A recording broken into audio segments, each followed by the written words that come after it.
I'm from South Carolina. I moved out here, and they had me thinking Orange County was just the Holy Grail. Oh, you go to Orange County, they got that money in Orange County. I'm from LA. So, bro, I'm gonna have to take a detour real quick, put me on game about to right, and then we'll get back on track. Don't lose your train of thought. Yeah, I don't subscribe to the LA Rams, but Why not? Whoa. Let's talk about this. Hold on. Sometimes you just gotta go with how you feel.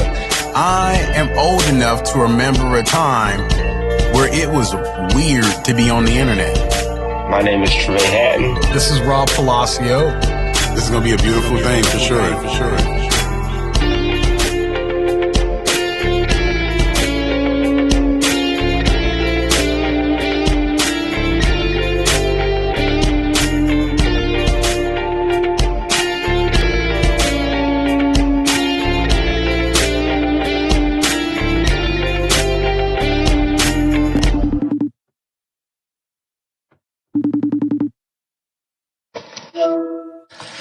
Oh, yeah.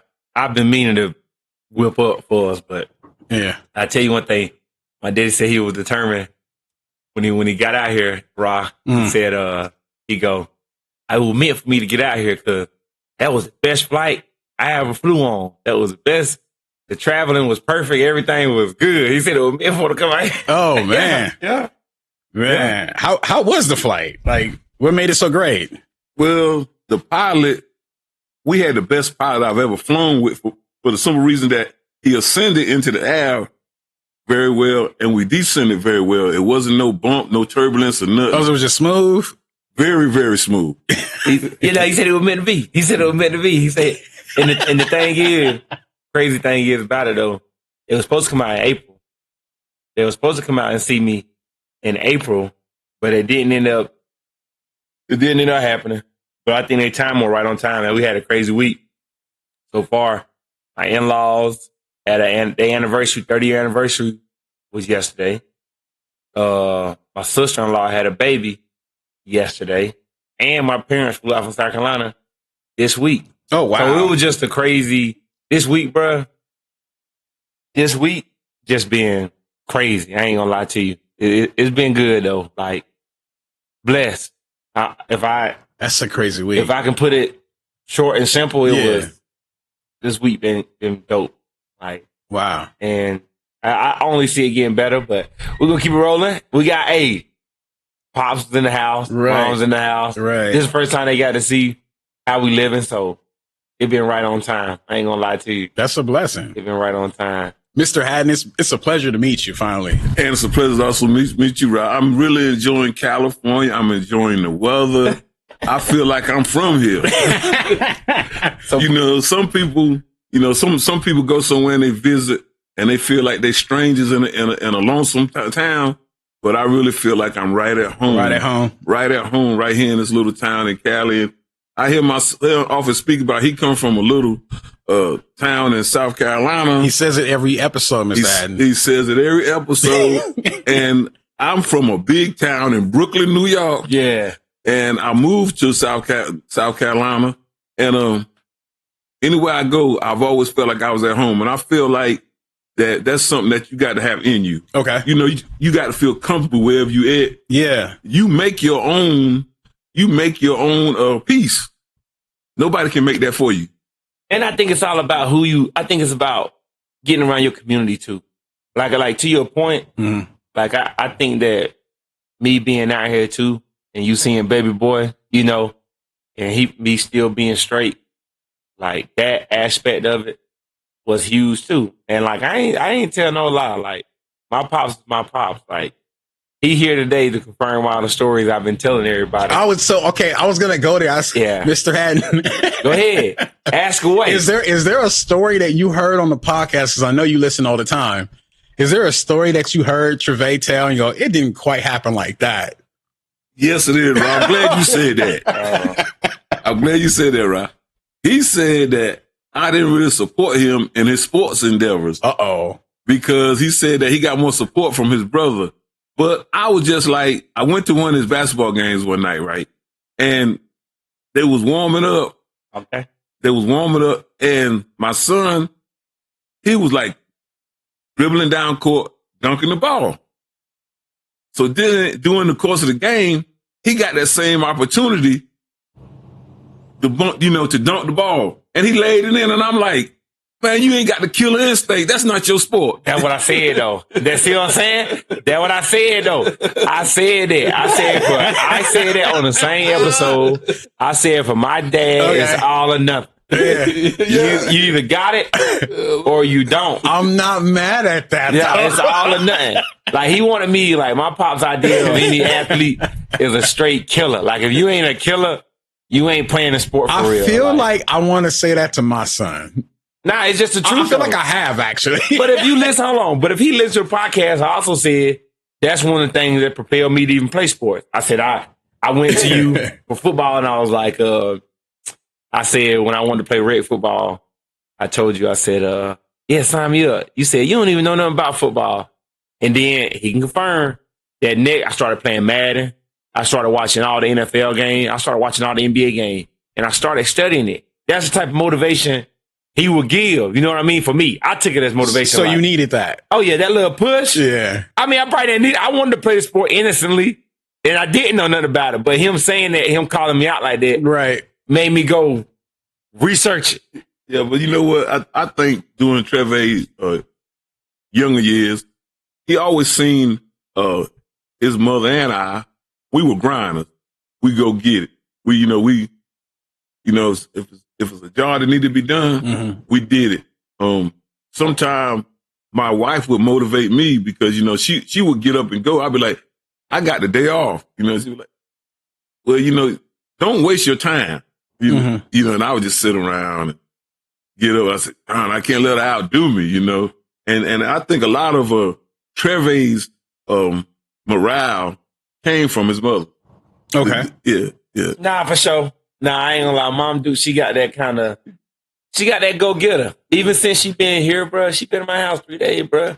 She been in the kitchen. She up moving stuff around, washing dishes, trying to clean up. I'm like, Mama, sit down. Dog, Ross, she got here Monday. So I can respect that because I've had to actually tell my mom in a way that I didn't really want to tell her because that's my mama.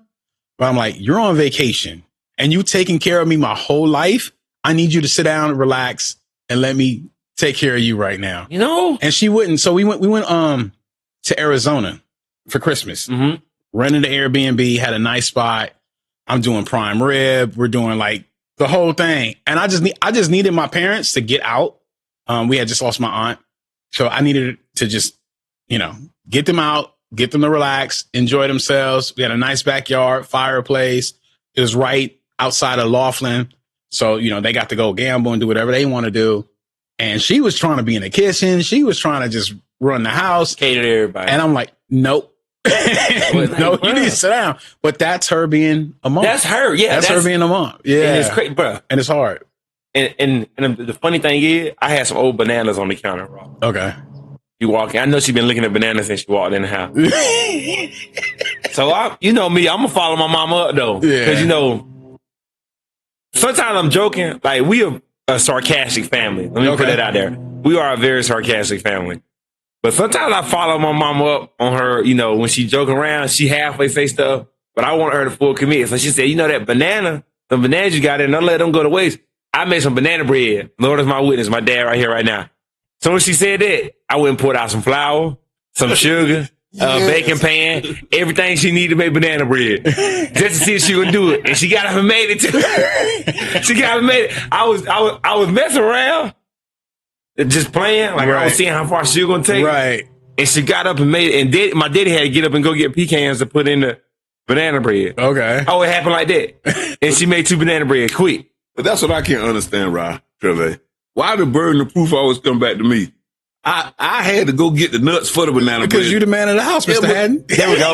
Yeah, but the banana bread was not really in my spirit because he don't know I just got to eat banana bread before we got on the plane. It wasn't really in my spirit. But since Travay had the overripe bananas and the over anxious mother, I had to go set my GPS on my phone and go over to the local grocery store and get some Walnuts. Yeah. Literally across the street. He could walk there. It was Sprout. Right. He went right in But Sprout. you know, I mean, you know, this isn't his neck of the woods, so he had to find No, it. but no. Don't let my daddy lie to y'all.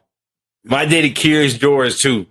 So any chance, most of the time, to get out and explore a new area, he down to do it. And that ain't. I'm the same way. Oh, true. That's true. Yeah, I like Okay. I like to see what's going on around me. I like to see my surroundings. So that was it. That's a whole other thing. But Is this your first time in California, Mr. Hatton? No, actually, it's my second time. We Okay. came for the wedding. Oh man, I had such a good time doing the wedding. I got totally out of character. So when you get out of character and enjoy yourself, that's a plus. You know, I don't mean in a negative way. I mean in a positive way. You know, we socialized with our new in-laws, and I just felt at home. You can be around people and they can be smiling and laughing and talking with you. But if your spirit don't really connect with them, you know, it's like your spirit knows, you know. Yeah. But when I met Travay's in-laws, I felt okay with them. I don't know if that makes sense. No, it does. It does. I really felt okay. I didn't feel like, well, he's the in-law from South Carolina. Let's just be nice to him. I didn't get that spirit. You know, Right. I got that spirit. You know, go in there and take your shoes off and lay down on the couch. You know, Right. that's what Travay do. and quiet as kept, you know, we're gonna get my father-in-law on here at some point. Okay. And he gonna have a ton to say. But literally, you know, up until that point, I had been, you know, I lived with them. You know, when me and someone first moved out here, I lived with them for a year. I lived with them 1 year to the date, and I moved out to the date. So I moved in March of. It's crazy, bro. I moved in with them March of 2022. I moved out March of 2023 to the date. Okay. Crazy. And honestly, we got lucky. Mm-hmm. But like, I just remember my dad when he came down. He was talking to my father-in-law. You know, I overheard him talking. Yeah, he got to get out your house. I didn't raise him to live in no other man's house. He can't stay in your house no more. Kick him out, Steve. Kick him out. I can hear him telling Steve. He right. I ain't telling no lie. Well, because a man has got to be a man. You know, even if a man got a 1-bedroom shack, that's his, and he's got to be in charge of his surroundings. You can't be a man in another man's house, just like a woman can't be a woman in another woman's house. You have to have your own. That's the only way you can grow and mature and be beneficial to your family.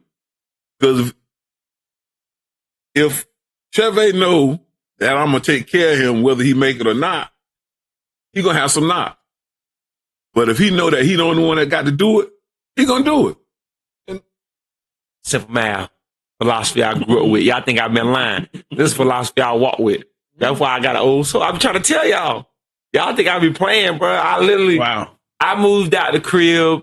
I'm not joking. I did move in with Steve, and they blessed. I'm very blessed for what him and Maria was able to do for me in summer, because California ain't no joke. No, it's not. California ain't no joke. But I went and moved in my dorm. They dropped me off in 2015 in my dorm 10 years ago. Still young, wet behind the ears, exploring life. I didn't move back into my house. That was it. Yeah. They dropped me off. Yeah. My room was they turned my whole room around when I went back home. Yeah. I ain't As they should. They should. They kept the bed, but it wasn't the same. You know, that's the one thing, like, I'm super proud of my sister about. I took her to, I dropped her off to college, to her dorm. You know, my dad went initially to help her get set up, my dad and my mom. But that last day at my mom's house, I took her.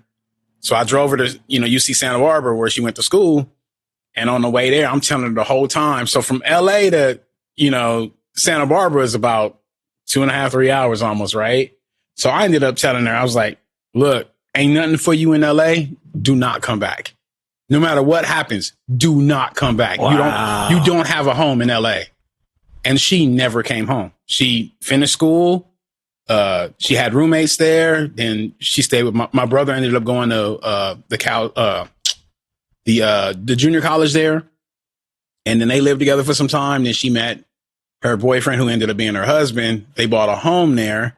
And then they moved and she went to, where was it? Spain, spent time in Spain, went to Tennessee, and now she's in Virginia. So living her life, never came home. Unlike her big brother who told her to come home, I went home once. But what I'm saying though is That's okay. how did she, when you told her that though, what was her reaction? I'm curious to, when you told her, do you remember like her energy when you were like, ain't nothing for you in LA? Was she kind of like, I'm, you're not going to tell me? Or was it like, I hear you? I mean, I don't know. We never spoke about it, but like, she didn't really say nothing. And my sister, anybody know my sister, she talks, she don't bite her tongue. And I think it kind of hit her like, a bag of rocks. Like she just was like, you're right. What? Yeah. And she couldn't fathom it. And I can't take credit for her accomplishments and what she was able to accomplish, but I like to think that my voice was in the back of her mind somewhere 100%. That like there's no reason to come home into this place because we grew up in South Central. Like, yeah, there's nothing there. Like you come in there to just be regular, and you're not even trying to have a good life as far as I'm concerned. You know what I mean? So I'm just trying to think, man, because it's South Central. I don't know nothing about the area, but it's a city. So people, it's funny. You live in South Central, but people move all around the world to come to LA, to come to California. So what I'm saying is I'm tripping out off the simple fact that is it due to the fact I'm trying to get the mindset down is what I'm saying, Rob. Mm-hmm. Is it because that when you in there, it's hard to find opportunity or you got to get out to breathe? I mean, there's more opportunity for, if you ask me and somebody born and raised, I was there on the whole 26 years, I think. No. Yeah, it's about 26 years. It's more opportunity for trouble than it is for opportunity. If I'm being honest. If you're from there. I mean, if you just spend any kind of extensive time in South Central. See, the thing about LA is people think about LA in terms of Hollywood, West LA, Burbank, all the neighboring areas. They link Disneyland to LA. Disneyland's in Anaheim. Yeah. What I mean? It's not even in LA County. But they think of all the great things of Southern California as LA, right? Because it's in arm's reach, right? Mm-hmm. But if you're from South Central LA, I mean, yeah, it's a big city. So technically you could probably find a job in and around the area or a drivable distance, but you're subject to your environment, the things that are going on, the things that you see on TV, right? So like you're going to meet somebody typically, if you happen to meet someone who has the same moral compass as you, who don't want to be in the streets, who don't want to be in, gang activity, whatever. If you meet that person, you're both still living through that because, you're probably living with a neighbor that's in that life or someone around you. So you're always subject to what's going on. Me personally, like I would just be going to like a doctor's appointment and I'd get pulled over, pulled out the car, put in handcuffs, sat on the concrete. You know what I mean? And I'm not even doing anything, right? Don't lose your thought. Please do not lose your thought. I have to ask. Because I don't know. Like, I truly don't know. Like, you dressed right now with braids in your hair, the police gonna fuck with you. That's crazy. I mean, that's South Carolina too, though, low key. Mm-hmm. But what I'm saying, what I'm trying to understand is South Central, right? Yeah. How far is South Central from Hollywood? Mileage? 20, 30 miles. Really? Yeah, it's not far. It's the traffic that's gonna kill you. That's what I'm saying. It'll take you an hour to get there. You know what I mean? Hopping on the freeway. But how far is South Central from Compton? I mean, Compton's next door, bro. It's like that's what I'm saying. Depending on where you Inglewood. are. Like for me, Inglewood is from where I live. Inglewood's 10 minutes away on the freeway. But that's what I'm saying. Compton is 15 minutes away from me on the freeway. It just depends on the time of day. I'm trying to understand because it's not like LA itself is big. Yeah. But what I'm trying to get at is how do they sectionalize these people? Is what I'm trying to figure out how y'all got sectionalized and to the point where it's finances, it's money. Crazy. It's money. Like, look, let me tell you something. During the LA riots, 1992, people burning buildings, things happening, whatever. Nothing happened. They didn't try to control shit. You know when they decided to? When they was like, let's go down to Beverly Hills. Then they like, we're sending the National Guard. Really? Word. Tanks on the street. Little 18-year-old military dudes with M16s. I remember that. They like, go in the house right now. Curfew 8 o'clock. I remember that. No curfew at dusk is Y'all what they disturbing said. the peace. And they will shoot you. And that was before the whole, like, if you turn your back and run, like, you know, they had that law, like, if you're running away, if you're fleeing and you're not actually a danger to someone, they can't shoot you. That was before that. So, like, if they decided they're going to shoot you and you're running, they will shoot you. Right? And there's different rules for the military. They don't care, like, whatever. So, like, it got crazy. It got crazy. I grew up, let me share this with y'all. I spent a lot of my youth years in Brooklyn, New York. Shout out to Bed-Stuy, if anybody on the pod. But I grew up in a time where, because y'all were just talking about how do you get a distinction, whether you belong in Hollywood or whether you belong in Compton. Mm-hmm. I grew up in an area where it was like if you was getting a welfare check, you was in our area. The people never went to work. The people that you see every day, they never went to work, but they always made it. They had credit at the corner store. Mm-hmm. You could stand on one corner, and you see another brother on the other corner, and he say, Ungawa, Black Power, blank, blank, blank. And then you go down the subway, and you would see a Muslim selling bean pies. And I used to go with my dad. Yeah. My dad, Lord bless his soul. And we was on the subway one day, and the guy came up to him and said, Muhammad speaks, brother. Would you like to buy a bean pie? My father looked down and said, tell Muhammad. I said, hello. But I grew up and said, I didn't realize color barriers until I moved to North Carolina. Because if you was in that income bracket, you was in our neighborhood. If you was Hispanic. The color was poor.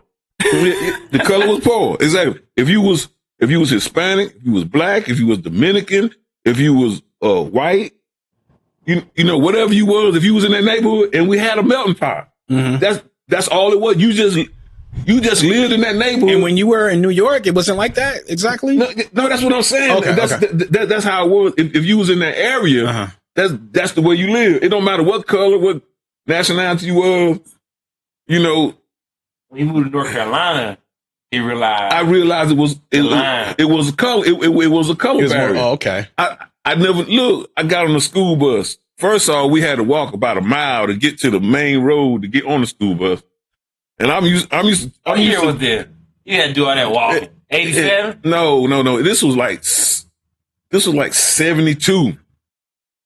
like 72. We walked down the road. 72. We walked down the road. I might have been exaggerating with the mile, but it was at least quiet. It was at least a half a mile that we had to walk to the main road to get on the school bus. Mm-hmm. And then when all the people that was in the neighborhood with me, it was about 12 of us. And we get on the school bus, so these cats, they automatically go straight to the back of the bus. I'm from New York, Brooklyn, it's no heat back there. The heat is up front. So I slide up there in the front seat, right behind the driver. And everybody tell me, you can't sit up there. Why? It's cold back there. You can't sit up there. So I got put off the bus a couple times. For nothing. 72. Wait, that was still happening in 72? Yeah, for nothing. I got put on the bus a couple times for nothing because just because I was taking myself as being a human being. Context for you, Travay. 72 is only 10 years before I was born. 72, bro. 72. I like to hear him talk about this stuff all the time. It's just so crazy, bro. Like, it's not that far removed. Like, no, it's not. It's just not that far removed. Like, see, I grew up in a time when you come up your steps, call them stoops. We walk up the stoops, and you got the you got the outer hallway, and then you got it's two doors to actually enter the apartment building. So when you get in there, I can't count the times that I walked in my hallway and seen a man with a needle sticking out his arm, where he done got his heroin rush, and then just left the needle in it. Wow. That's wild. And I have actually been around real life. See, a lot of teachers, Trevor never really been around. I've been around real life. That's real life. My life. That's real. I've seen things growing up in Brooklyn. I've seen another woman throw battery acid in another woman's face because she was messing with her husband. I didn't really understand the full content, but I'm walking with my daddy, and my daddy saying like, yeah. I walk with my daddy, and my daddy telling me, she must be messing with his wife. So, Yeah. And he trying to explain it to me, but I'm at a young age. You know, I got so many of those stories. I mean, That's crazy. for me, the thing is, in that time period, things would happen, and they used to be like, "Hey, little man, go in the house."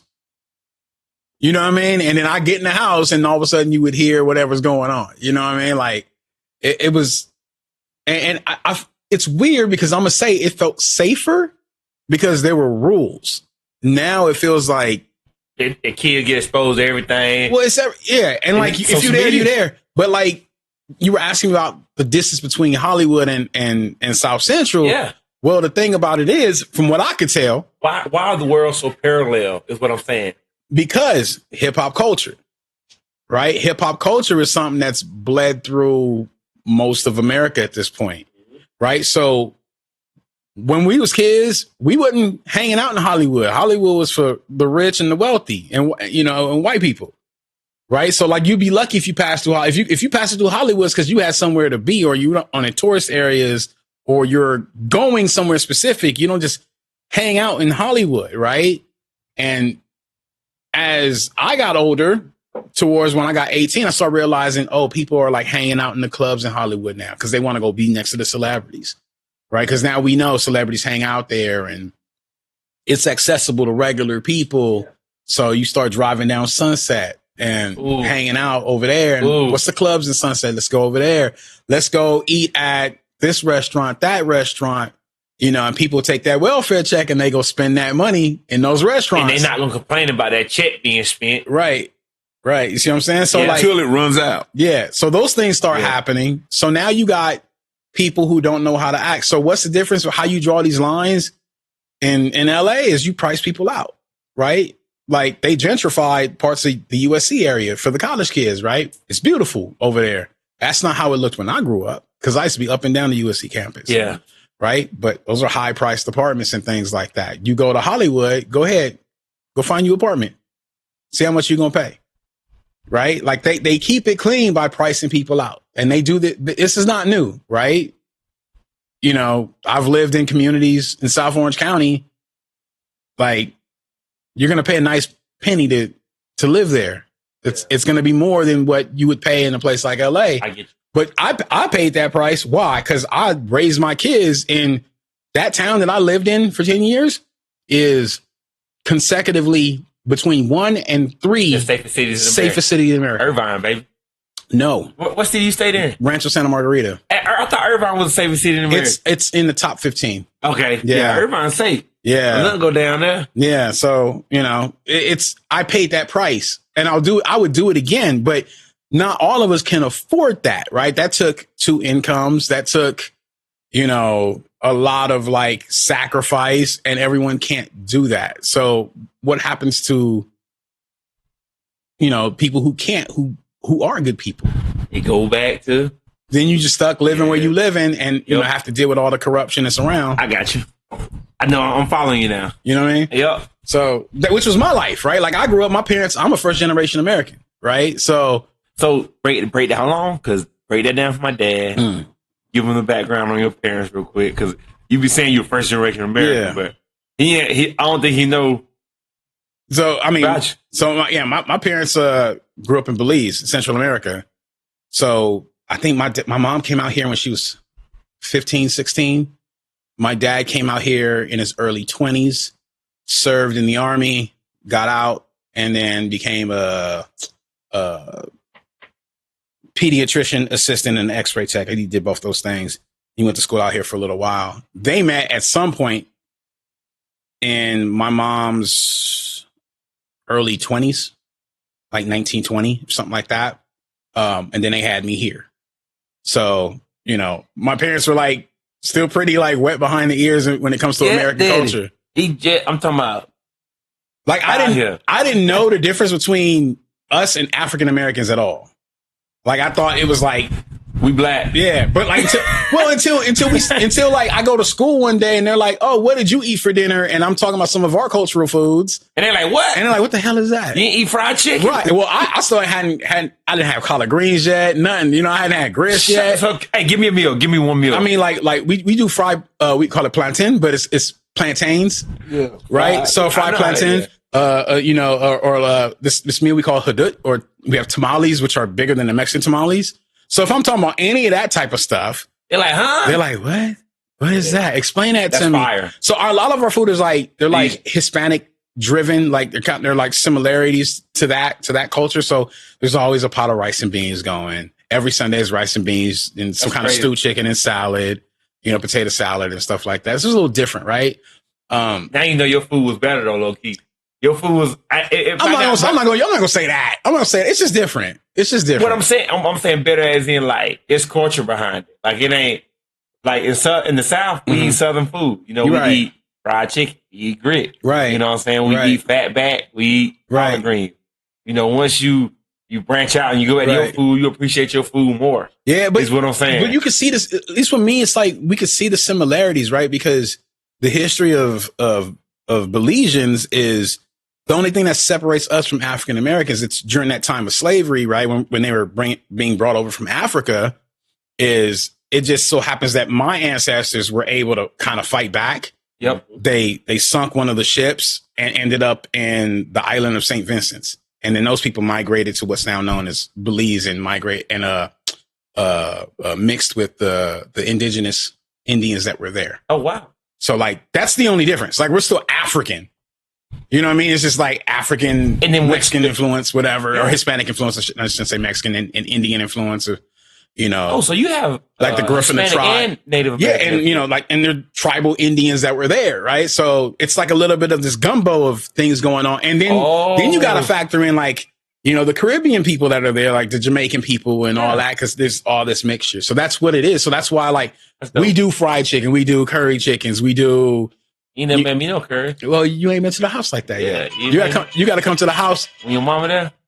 Yeah, you gotta come to the house with my mom there. So I can get down. I want some curry from your mom. Yeah. Hey, mama, Rob mama, Miss Palacio.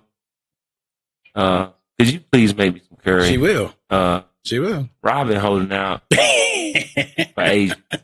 We've been recording this podcast for almost 7 months now. The thing is, like, the same thing. Like, I try not to let her do too much when she come visit. She came over 3 weeks ago. Do you, mom? And she be trying to get in the kitchen. I'm like, no. And that's why, like, I'll bring her over to the restaurant. You did bring it in your pot. Because I was like, you're not cooking tonight. Yep. You doing too much. Yeah. But then they're so simple. They like, And they came in, I think they might have shared them. No, they didn't share a meal, but she got something small, and I think your dad got a burger. Yeah. The last time when they came in, you said, but he don't like he like, why is arugula on my burger? And I'm like, you don't. Yeah, no, I feel you. He'd be the same way. He'd be the same way. I'm like, Dad, you don't understand fine. Like, I can't take them wine tasting. I tried to take them to the wineries. You couldn't do it. They're just too simple. Okay. All right. Which is fine, but But what was interesting about your conversation, Rod, was that when you was telling us, I did not know that you weren't American. Well, I'm American. You're American, but your family. Yeah, I know what you said. And my thing was this: we were like last generation slaves because my family came from a little town called Winder, Georgia, to New York, and the reason they had to leave Winder, Georgia, was because my father. And if I'm lying behind my family. My father and the people they used to work for, their son got in a fight. And my father beat him. Yeah.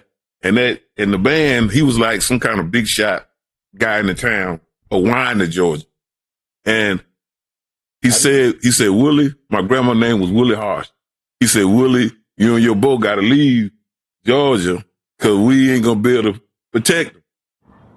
Wow. And so my grandmother, Willie Harsh, and my father and his sister, all these people deceased now, they left Winder on the train that night. Just left everything else behind. Yeah. But she still had 3 more daughters. Okay. But they were by a different man. So my father and his sister, they had the same mother and father, they left. And she went to New York and worked doing days work and saved up enough money to send for the other three. You know, so we really got, we didn't just like say, hey, we're going to move to New York to do better. For my understandings, we didn't have a choice. And so. Hold on, was it Weiner or Warner, Georgia? Winder. It was just on the news. Nah, we been there. I done went there. Winder, Georgia. Yeah, Winder, Georgia. Winder, Georgia. Winder, Georgia.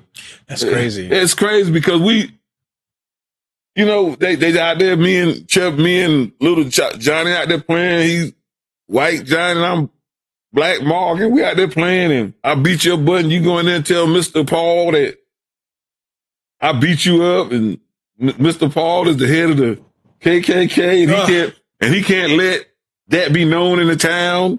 But my grandmother in there mopping their floors.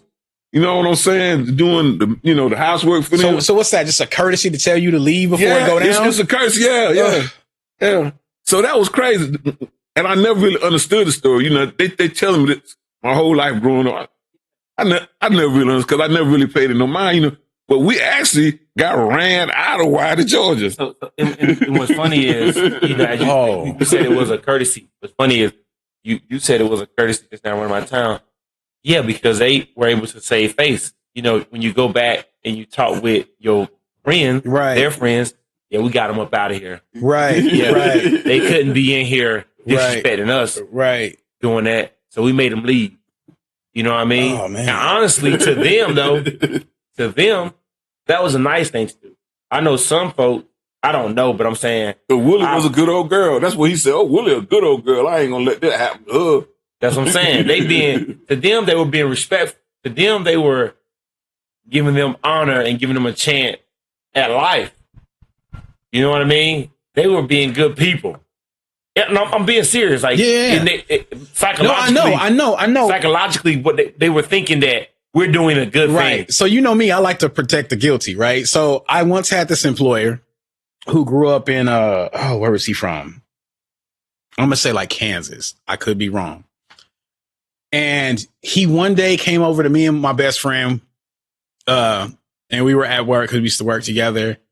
And he's like, and this is actually, and I'm only tying this in because I felt like it had something to do with it, and I didn't even care about it. But this is 2008. Obama had just became president. This is right before the inauguration, like the day before. That's a big factor. I'm gonna tell you that right now. Go ahead. So he walks up to me and my friend. We're in the break group. We just got placed together. We were drivers. We were medical delivery drivers, and we were gonna go on a route together. So we're sitting down having lunch, getting ready to leave. He said, "Oh, hey boys, I want to show you something." I said, "Okay, cool." He puts down this old magazine from like, I think he told me that way back when. Not on Pop. And he says, look, not all slave owners were bad. And I said, okay, what is this? And he says, there's this guy here who owned all these slaves and he refused to have them sold separately.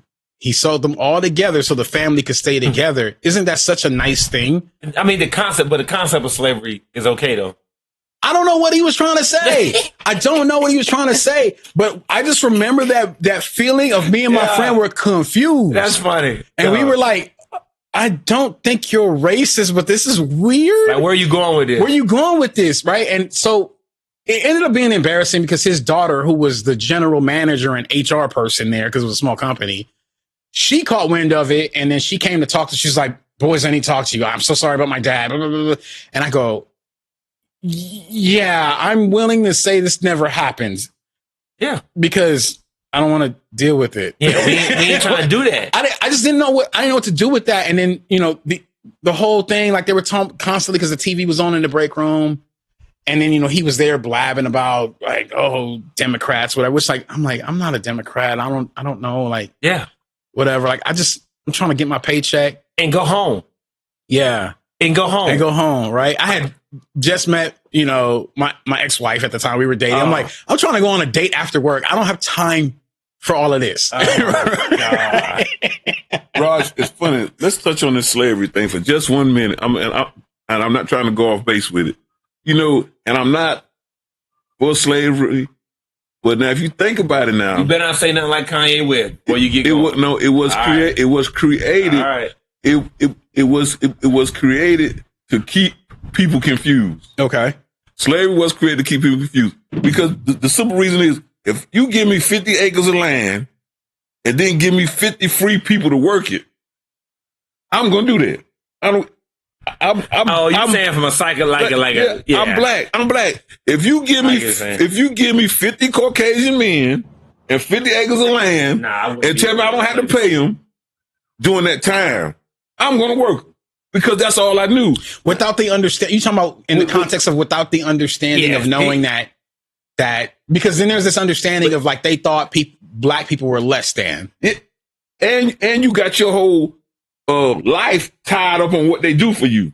Right. You follow what I'm saying? You just see this free labor. Yeah, it's free labor. And then when somebody come take it, because now you got a big house with 10 chandeliers in it and everything, and you never pay these people. And they've been satisfied. One or two of them left, and you cut Toby's foot off, and nobody else left. You know what I'm saying? But what I'm saying is, I understand what you're saying and where you're going.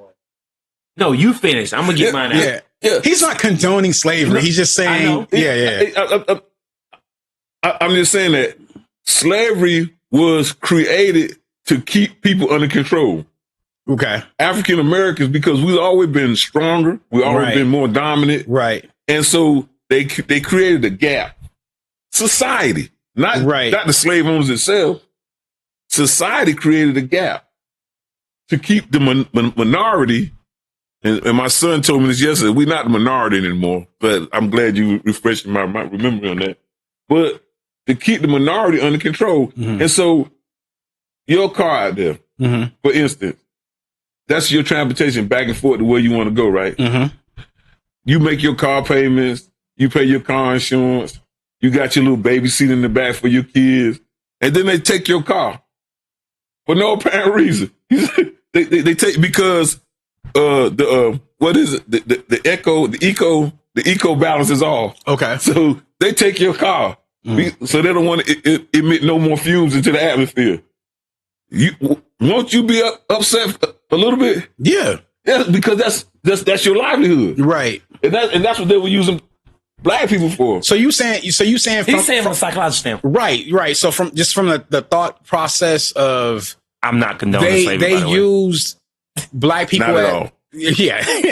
That they use, like, you understand, you're saying that you understand the mindset that they had going into slavery is what you're saying. Exactly. But we know we're educated men. Like, we're just educated men. We still slaves to credit cards.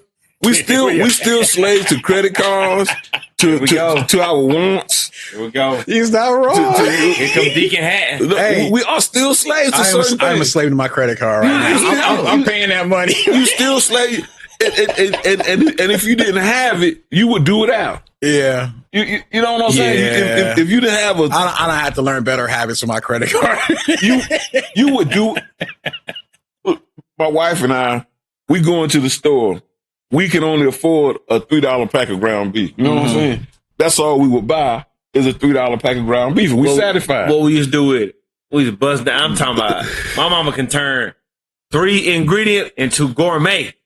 Quick. But now you can afford a $20 piece of ground beef and it still serves the same purpose. You know what I'm saying? No, it's not inflation. It's that we become a slave to our wants instead of our needs. We become enslaved by our wants. So with that kind of background, Mr. Hatten, I want to ask you, because this has been a struggle in my life, right? So did you have anybody in front of you, like coming from the background you came from, to teach you about financing, banking, or is that something you had to like struggle with on your own to find your... I had a struggle with that on the Bed-Stuy. You know who's you know how I learned how to count Bed-Stuy? The guy running numbers. You know how they say he booked numbers and didn't need pencil, no pad.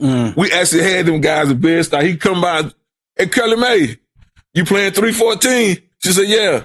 All right. She hit. She never gave him no money. He would pay her money for it. That was $1, $2. You know what I'm saying? He would pay her money for it. She hit. He come pay her. She didn't give him nothing, but he was the neighborhood number guy.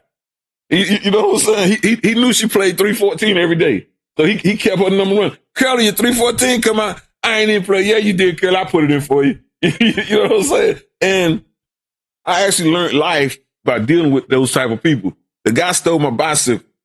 He stole my bicycle. I was still in the corner crying like a baby. He stole my bicycle. Another guy who knew my father. See, this is the pros about growing up in the ghetto. In the ghetto. I grew up in the ghetto. And the guy stole my bike, and the other guy seen him, and he knew my father. He knew my father. He said, "What's wrong, little flap? What's wrong, little flap?" You know, my bicycle. Which way it go? I said, he went down that way, we went down that way, you know.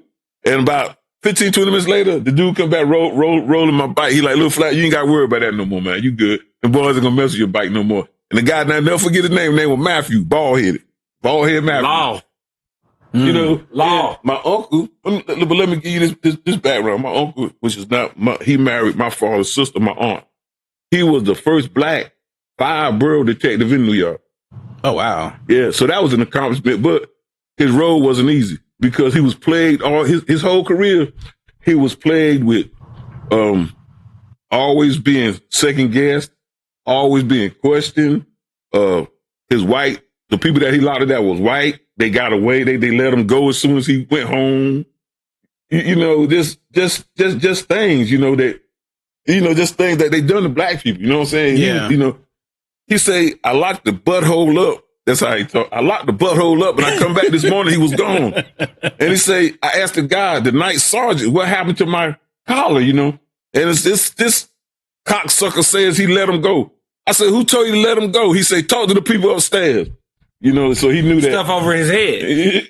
And honestly, it was, before we go down that, well, to go back to Rob's point, Daddy, throughout your life, you had experiences that help you grow and understand, you know, responsibility, finances. You know, you had mentors along the way.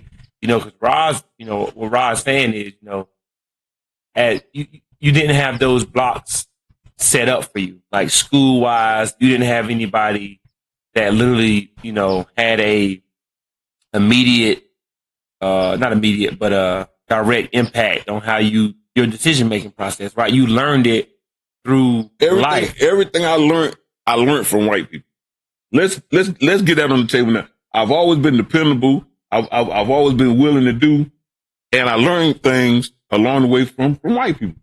The guy told me this, he taught me that, Nobody gonna teach you everything they know. But I learned bits and pieces as I went along. I learned a little bit of balancing the checkbook. You know, when you learn how to do that? I'm just curious. Like, what age you learn how to balance checkbook? 35, 40. Yeah, see? 35, 40 before I learned how to balance checkbook. That's my point. That's my point. 35, 40, yeah. But that's what I'm trying to understand. But the white guy actually explained it to me. I'm sitting in the office with him, and he writing the payroll out. He writing the payroll out for the company. Because then they used to have the big giant checkbook like that. You know what I'm saying? And so I'm saying, I said, why you writing it over there and writing it over there too? Oh, but he told you because you was curious. Yeah. I said, he why you teach you? Yeah. Well, he gave him the information though. Yeah. He gave him the information, and he let me he could have told me, don't worry about it. Go get me a Pepsi. Right. You see what I'm saying? Yeah. But he let me stay there. I said, why you writing there?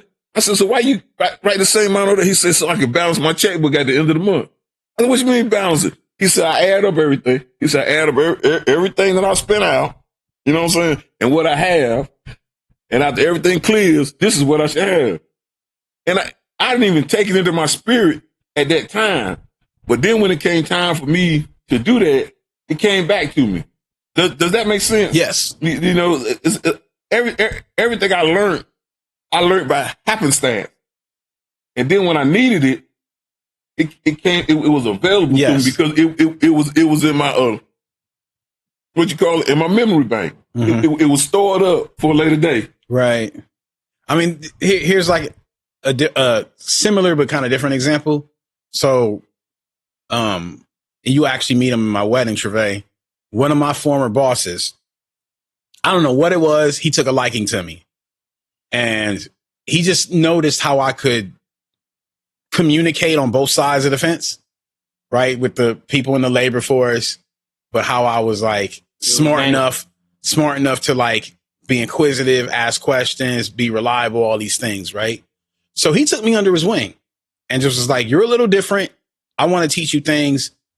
And he would put me in these scenarios and teach me. He's like, do you know how to do this? Do you know how to do that? No. And he's teaching me. I'm young, right? I'm like, 21, whatever. And one day he invites me to his house. He says, come over. So, okay, cool.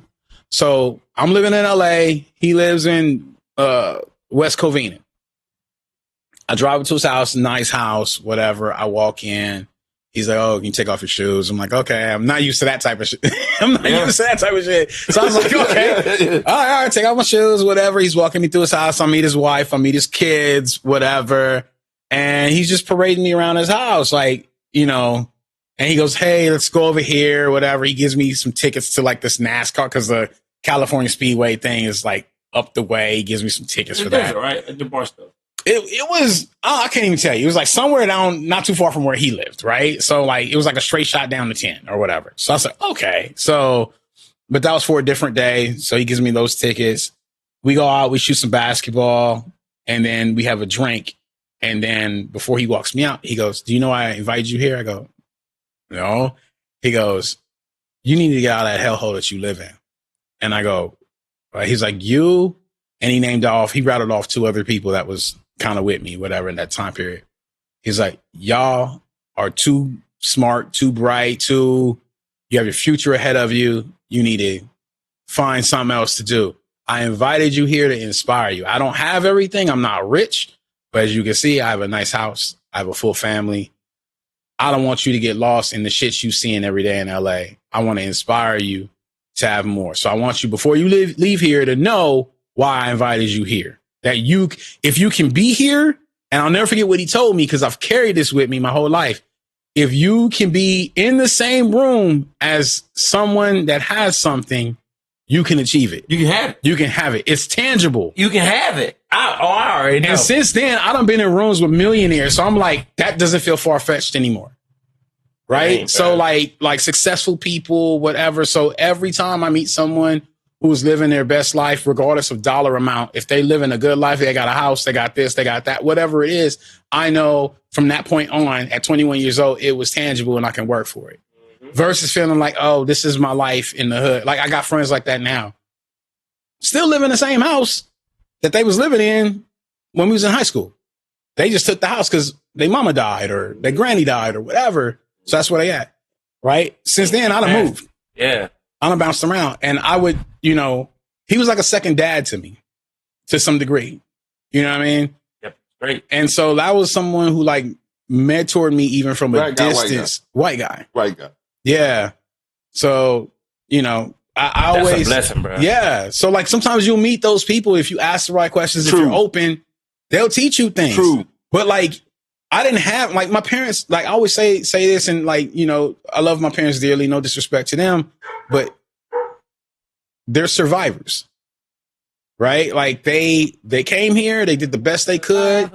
Right. And they tried to, at some point they decided, okay, it's important to raise our kids and we are going to be a stepping stone for them. Right. But as a result, I never saw how to level up. I just saw what it's like to fight and to grind and to be a provider, which are important. Right. So my whole mission is like, okay, I got that. I know how to do that. My daddy taught me that. My mama taught me that. How do I level up? How do I enjoy life? Right. And so that's kind of. No, that's life. Life is level. I just had a conversation with my brother last week. And bro, I was just telling my brother's so intelligent. Shout out my brother. Hey, Junior, I know you listen to the podcast. I love you, boy. Listen, my brother literally broke it down to me. He said, life is levels, right? He said, the reason people get stuck is because, and it's so simple. He said, you get to a level, right? And your mind is unable to grasp and comprehend what's going on at that level. Mm-hmm. So that level, you stop at that level, right? It's like playing a video game. You repeat the same level over again until you beat it. Once you get past that level, sometimes people use all their resources on that level, and they don't need to use all their resources. They just need to They just need to do something different here and something different there. Yeah. But they steady at spending all their resources, so they stuck at that level. Right. Then you get stuck doing that like your homeboys. Right. They stayed at level, right? You but know, they that's found all that comfort got in that funny, level. yeah. But they found comfort in that level. Right. It's two sides of it. They see in the good. So you can't go in and tell them that what they got going on ain't beautiful.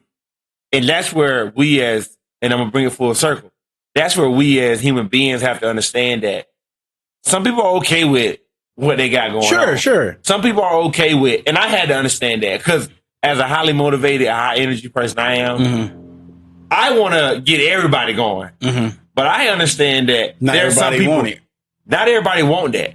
But if you want it, I'm going to give it to you. Right. And I'm willing to share and I'm open. One thing I always tell people, I don't, always try to like pull them my way. But I always tell people, if you need anything, let me know. Because I don't want people to feel like I'm trying to force my energy on them.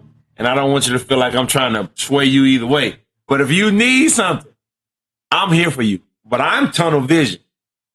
I got to go get it. So if you need something, tell me.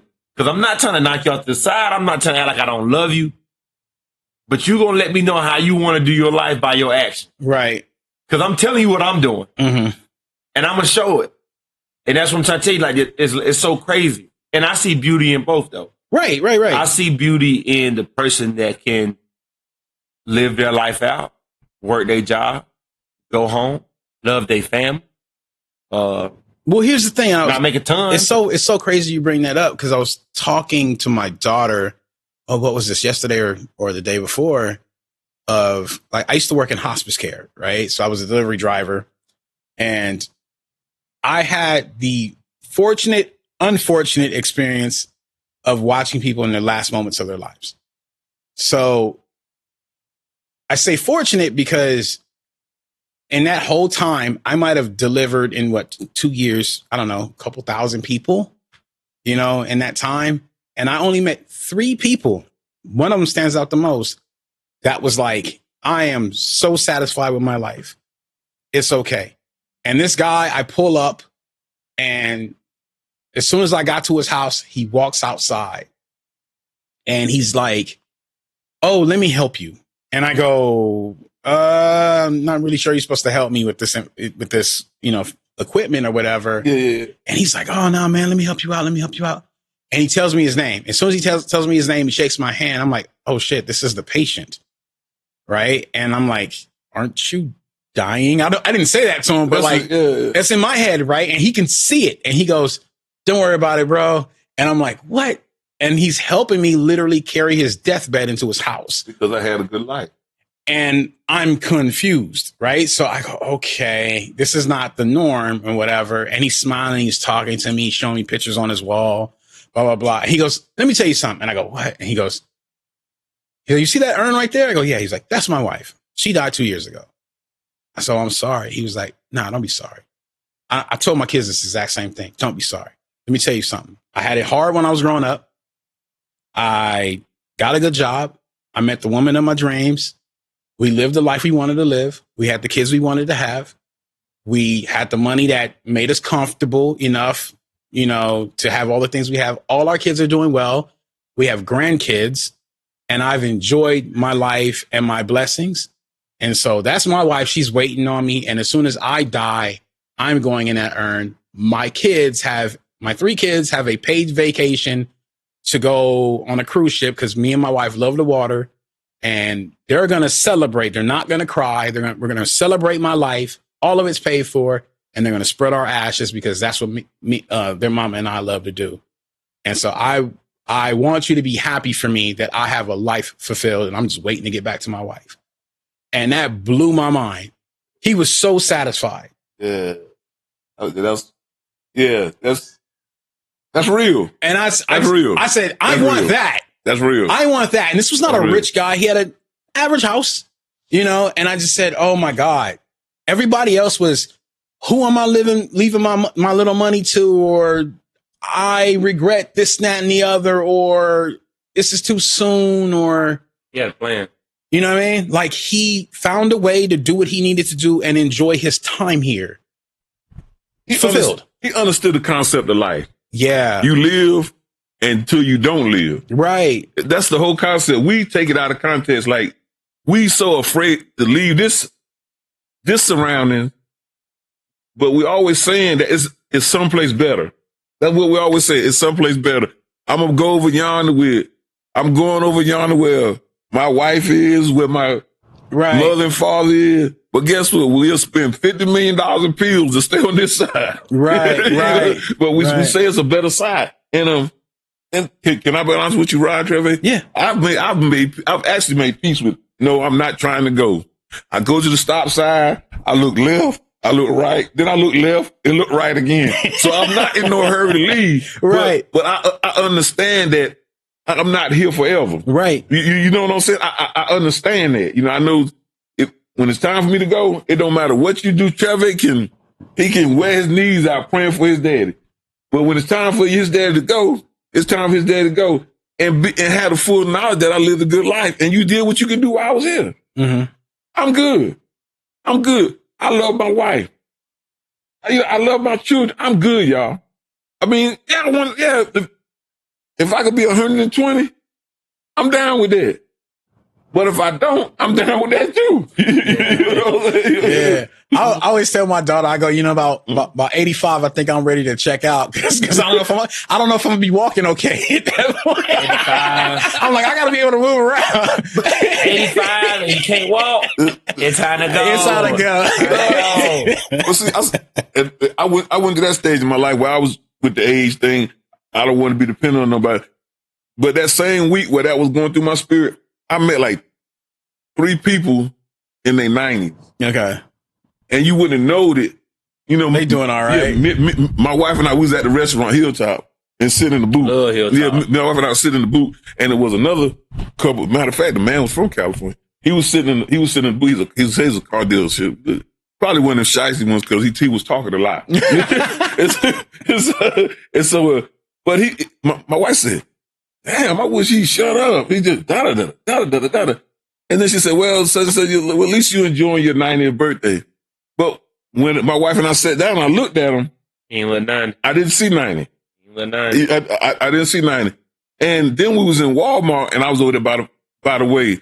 I'm content with leaving, but I'm a big vitamin taker too. So I was in the Walmart buying my vitamins, and it was another guy and him and his wife, and he said, "I've been taking these pills for what you know what it is?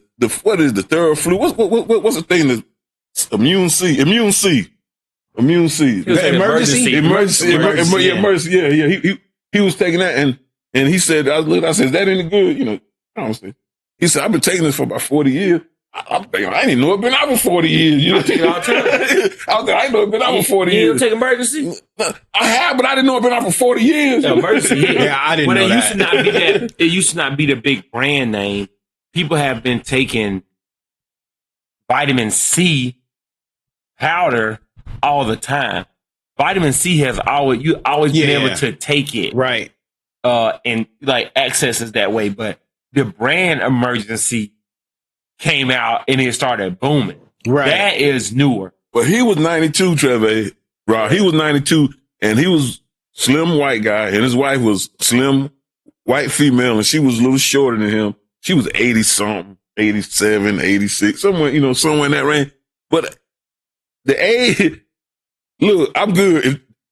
If I could age at 90 like him, I want to be 90. Right. Both of them, both of the guys I met. But I noticed one thing at the restaurant, the other 90-year-old guy, he only had, you know what he had in his plate? Beets. That's what he had in his plate, beets. Mm-hmm. So I guess you got to sacrifice something. You do. I guess you got to sacrifice. You don't have to plate full of beets. I'm like, man, give me that steak, man. Medium rare. Yeah. That's me. I'll be honest with you. I do know we need to eat better. I'm sorry for making y'all grits and eggs and sausage. Sorry. No, I enjoyed that. But it hit. The grits, eggs, and sausage hit. But the thing is, man, if you're willing to give up that diet for a little bit, fish, you eat some fish. I love fish. Not fried fish, because we love fried fish. We from North Carolina. Okay. We're fried fish people for sure. If you're willing to eat some fish, some vegetables, some some lentils, bean. You will be straight. Yeah. I'm trying to tell you. You throw some greens in there. Well, that's the problem with even like my culture, right? Or even just, black people culture, lots of carbs, lots of like hearty foods, like we don't know how to chill. We don't. And I'm telling you, I didn't learn anything about diets until I ended up with white in-laws.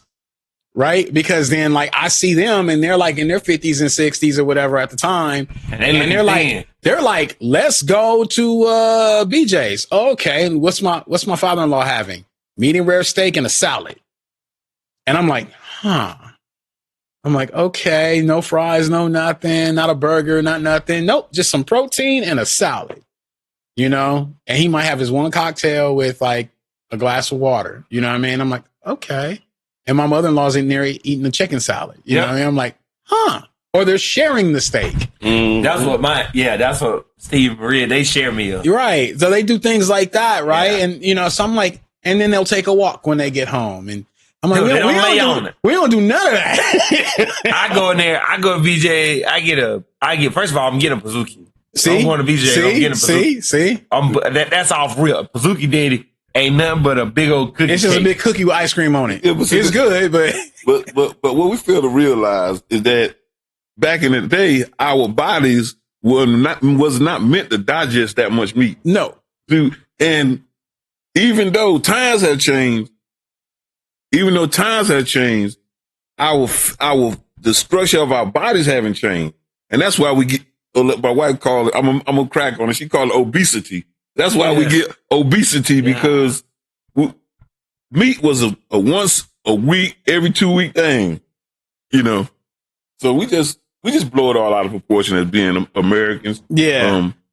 We overdo everything. We overdo life. We do. And that's a comfort thing or whatever. And it's enjoyable and it's great. And, people of all, nationalities and cultures do that. But here in America, we seem to really overdo it. And, just kind of, I don't know. It's just kind of, it's an interesting thing to look at, because if you eat and that's something I'm learning right now. That's my journey right now, is to learn to just eat for sustenance and then go on with the rest of my life, and have a little bit of discipline. And, off mic, we were talking about what even fasting can do for you spiritually and how much more cleaner you feel. And I'm like, and that actually gave me a little aspect as to like why certain cultures, like, people in the Muslim community, why they fast. And that how that sacrifice, that delayed gratification will sometimes give you something mentally to like really process. And I'm like, that's a very interesting, I don't know, thing to consider, So I think there's a lot to learn from, just understanding different aspects of how people think. That's your son. But yeah, I believe that. Pour it in there. Yeah. I believe that fasting and praying. Yeah, for sure. And isolation. It's sometimes a little quiet time. Yeah, isolation. You have to isolate yourself from around certain circumstances. Okay. Not so much people, and I'm big on that. I'm people really think I'm the most. I'm a loner. How you say? I'm a friendly loner. Okay. I know a lot of people, but I don't have a lot of friends. You know what I'm saying? I know a bunch. Anyway, by choice. By choice. Yeah. Everybody goes, that go Flat, that go Mark, that go Hatten. But then when I go home, I buy myself my car. It's funny, my car. My wife get in my car. She say, "What's all this stuff in the front seat?" I say, "This is a one-seater, baby." That's what it is. It's a one-seater. It's just for me because, I feel like I'm more powerful by myself with the spirits guiding me. Because people will give you bad advice, and it sound good.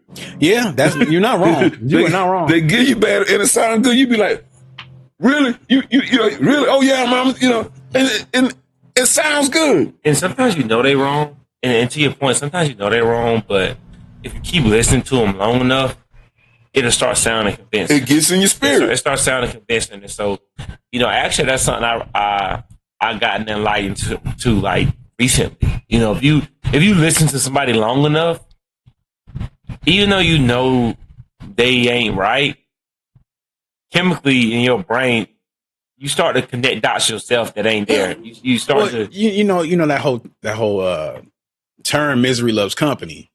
This is why they tell you like be careful the friends you keep, right? Because then like that will seep into your spirit and how you think, and then next thing you know, you taking bad advice and you exactly where they are, and people give you bad advice not because they want to give you bad advice, it's they don't know no better, right? So I always try to meet people that are either on my level or above where I am, so I can learn from those people. But Rod, another part of that is too, the bad advice they gave you might have been good advice for them at one time. Maybe. Yeah. You see what I'm saying? Yeah. It just don't fit your... Or they got lucky. Exactly, or they got lucky. But it don't fit the dynamics of what you got going on right now. But at that time, when they was going through those dynamics, it worked for them. Right. And then, so they telling you honestly, like, yeah, man, I went out there and I sunk 3 ships, at night. I really did that. You was like, you sunk 3 ships at night with a bazooka? Yeah, I did it. Like,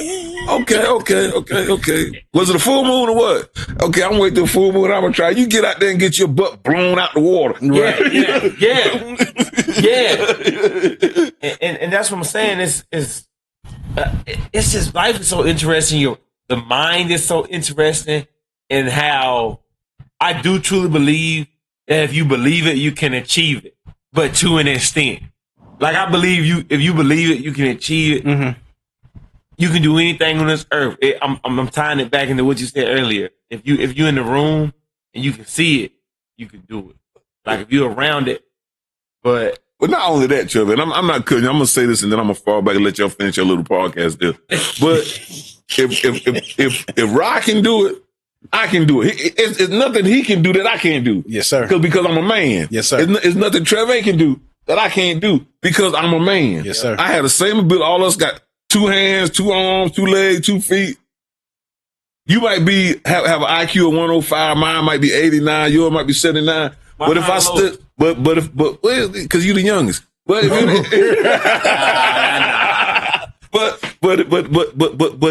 but if you put yourself into it, you can achieve it. In anything. A man is a man. That's one of the great things about being a man. If one man can do it, I can do it too, man. I always keep that spirit, man. You can do it. I can do it if I want to. Yes, sir. I want if you know what I'm saying. If a man can do what a man can do, it point blank. Now y'all go ahead and finish your little deal. He just wanted to drop that nugget. Nah, he trying to drop a solid one on it. Well played, sir. Well played. That was smooth. I like. That's my daddy. Okay, yeah. I see where. That's my pop. Travay has done this to me before. He does this after he pours in my drain. He walks away. Yeah. It's one of those. And I'm gonna let you sit with it. Yeah. And you ain't gonna come back for 10 minutes. Yeah. I'm gonna make you sit with it. You see where I get it from? How's your drink, Rod? How's your drink, Jen? I'm like, I'm still thinking about what you said. And it's a gift. Me and Jen look at each other like, what you think he meant by he said, how's your, what? Yeah. Man, come back later. Yeah. We still thinking. Yeah. And it's a gift. And, I'll bring it back, but I'm glad he in town, man. It's heartwarming to have, your people. Right. It's heartwarming, and they still here. Man, dude said an interesting fact to me one time in the bar. His name was Eunice. Shout out my boy Eunice. I'm going to tell him to listen to this episode. He said, man, after you move out your parents' house, man, you go to see somebody. You go from seeing somebody every day, as a child, 365 days a year. Once you become an adult and you move out, the average adult only sees their parents 50 times more after they leave their house. 50 times in person. Think about it. That's about right, too. 50 times. That ain't nothing. So let me ask you this. That's a great point. Let me ask you this, Mr. That ain't Hatten. nothing. So I know, Travay, you said you've been gone 10 years. Yeah. Okay. So what's it? I'm experiencing this to some degree now because my soon-to-be wife has an 18-year-old. He just moved out in June. he came to see us last week, and he is just now arriving to Oregon. And we won't see him again until the day of the wedding. And after that, we don't know when we're going to see him. Right? What's it like? And I know Travay's not your oldest, but what's it like to now see Travay settled in the town he's living in a home with his wife, with his children, to look back as a dad, as a man that raised that man and go, oh, okay, this is what my boy's doing. It's bitter and it's sweet because I would like to have him around the house doing some chores right now. Fair enough. But but you know what's funny? I called my oldest son, Jamie, and I called Mark Jr. one day. I had to clean up the yard, you know. And so I called Junior, and Junior automatically started laughing on the phone. I said, man, I gotta move that barrel out the back, and I gotta tear down. You already know where you're going with. Yeah, I gotta tear down the barn and do all this, you know. And he said, he laughed. I said, man, I want you and Jamie to come and help me Saturday, probably take all day, you know. And he laughed. I said, man, what's so damn funny, man? I tell you, I need some help. You know what I mean? he said, Dad, man, I'm gonna help. He said, but man, I got a wife and 2 kids too. The same thing you got going on, I got the exact same thing going on. And he brought it into perspective to me, you know what I'm saying? Right. I now have a family. The same thing what you got to do Saturday. Yeah. Pop, I got to do the same thing at my house. Right. But I'm gonna put mine to the side for right now and come help you. You my pop. Yeah. You know what I'm saying? So it's good, man. I know Jerry said that's stupid, man. Yeah. I know he did. It's good, man. It's good to see your siblings, your children, grow up and become men in society. If he was out there doing bad, let's get this out the gate. No matter what he's doing, he's still mine. You know what I'm saying? So, but it's a plus if he handling his business. You know what I'm saying? Yeah, man. It's a plus. So yeah, it's very rewarding. It's very rewarding. I done something out of my slackness. Something good came out of it because kids mimic your good and your bad. Now. Right. For sure. Everything and the things you think they don't see, they see. Right. Right.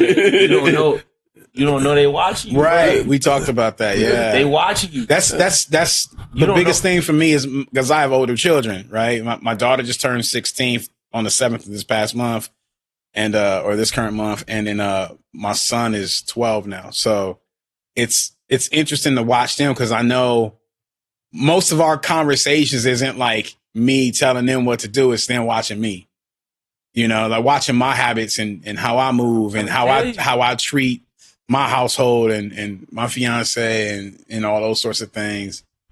So when I was younger growing up, my aunts and my family would say, "Oh, don't be out on the street with them bad boys. You know, they ain't no good for you." You know what, Ryan Trevor? Every negative thing I learned from in the house. Yep.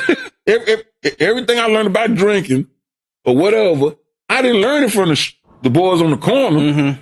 I learned it from the people that love me. Right. you know what I'm saying? But you know the beauty in that too, though. Yeah, there is beauty in that for sure. Because you don't want, as a parent, and I'm a young parent too. I don't want my kid to be exposed to something that I didn't. And no, I can't prepare my kid for everything. But no, I want to be able to have some conversations with my son and my daughter that they didn't hear from another source and they didn't get it explicit like that. I want to give it to them very, not virgin, but very like lukewarm. I want to expose them to it in a way that enables their decision making and make it a better chance. Right. You know, give them a better chance to make a good decision. Well, all those things, right? Like you would hope that like, you know, I'm sure like you want Zeke to look at you and go, oh, this is how I treat a woman because I saw how my dad, you know, treats women and so on and so forth, right? Or how my dad conducts himself when he's upset and not happy what's going on in the house. How do you handle that, right? And there's going to be goods and bads to that, right? And like, that's why like my perspective, because I think my parents were great parents. Let me put that out there. But I think at times, I always say, I never really saw my parents fully enjoy themselves and like do for them. They were so committed to being parents. They were so committed to the grind that like a big part of like what I do. No, dude, I do you preach to the choir. A big part of what I do is show my kids how to fucking have fun as adults. Like that's just what I do because so like I'm gonna wrap this around like real smoothly, but like, you know, Jen and I have a life of we handle our business, we do our finances, and then we figure out what money we could play with, and then we go do something to have fun. Yes. And when those kids are with us, we take them with us, right? So now I got these kids that go to fine dining, go to wineries. And you open up a new beef. Right. So what's happened because of that is my daughter has to do, they say ask for headshots, right? Because she's in the drama class, the drama club. All the other kids have pictures of them at the beach or like in their living room or outside in their backyard. My daughter chose to post a picture of her in a dress at the winery. You feel me? And we were like, one of these things are not like the other. You know what I'm saying? Like, what we doing? Yeah. And I'm like, Haley. And then like they go see Travay and they're like, can we have a mocktail, Travay? And I'm like, no. What are we doing? Diddy. I'm getting married. They like, can we have mocktails at the wedding? No. Since Travay gonna be there, Since Travay working the wedding, can we get some mocktails, man? I'm like, oh, what is this? So I know they're watching me because they see me and my fiance drinking glasses of wine, enjoying ourselves. And they like, pour some Welch's in mine. Right. Pour some Welch's sparkling in mine. Yeah. Can we drink out of a wine glass today? I'm like, no. So, you know. It's beautiful, man. No, it's beautiful. And honestly, you doing that for them, though, what you got to understand is the hardest thing in life is to be introduce something new that's out of your routine. So what I'm saying is when they become adult, even though they aren't drinking alcohol, being able to relax in that environment is huge. I want them to handle themselves and not be afraid of new environments and new things. Exposing them to all these different situations and all these different scenarios. Innocent, right? Virgin. But then when they go and do their thing, they not making no dramatic change.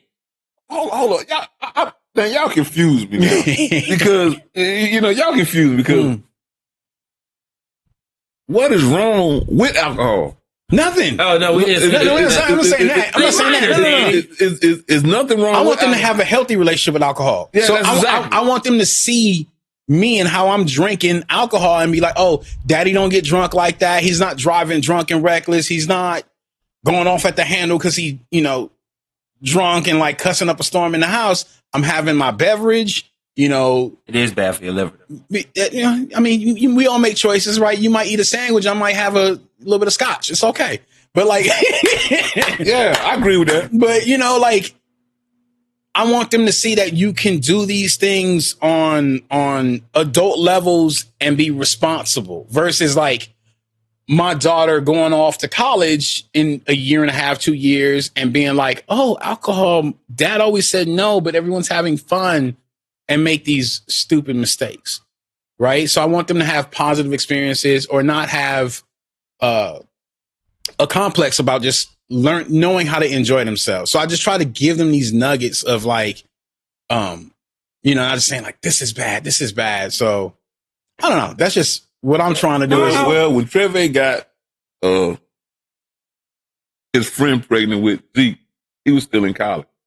And so my wife, she left, oh my God, what he gonna do now? I said, hell, he gonna take care of baby. That's what I do. That's what he gonna do now.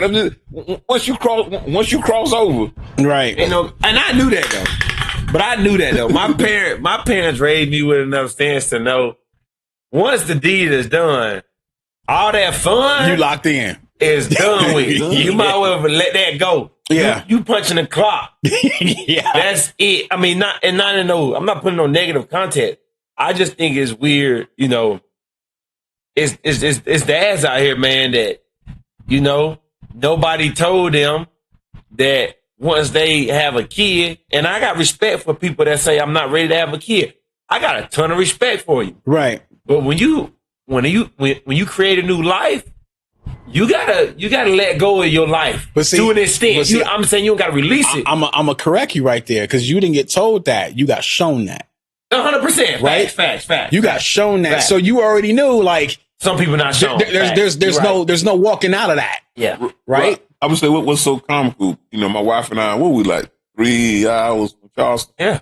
And Trevor was working, going to school, and my wife and I would ride her then pick Zeke up and take him to our house. But what was so comical, we went to Trevor's apartment to pick him up. Trevor was at work, and this big 340-pound linebacker. Shout out Beezy. Yeah, this big 340-pound linebacker had Zeke belching him. Bad is bad. Yeah. Y'all Trevor's dad and mom. Yeah. They like, here's his bag. Here's his diaper. I said, where Trevor at? Working. So, okay, but I did whatever it took. Yeah, he did. He really did. I'm not saying whatever it took. I'm not saying he always been the best kid in the world, but when he got his child, he did what it took. I did whatever it took. Yeah. That's it. Can you help me, dog? I'm testing football team. I put it in the group chat. Homie, you free? Yeah, he did that now. You scared of kids? No? That's what I said. I'm going to give you the rundown. Like this. Right. All it took Zeke was like that. You gonna meet my boy Beezy. Beezy just had a baby girl. That's dope. That's dope, though. That's dope. I don't think I had anybody I can call like that. Oh, yeah. Maybe I did, but I don't know. But it take a village, though. Right. I'm not that naive to think I can do everything alone. That's where people fail. Zeke was This was like Carmen when all this was going on.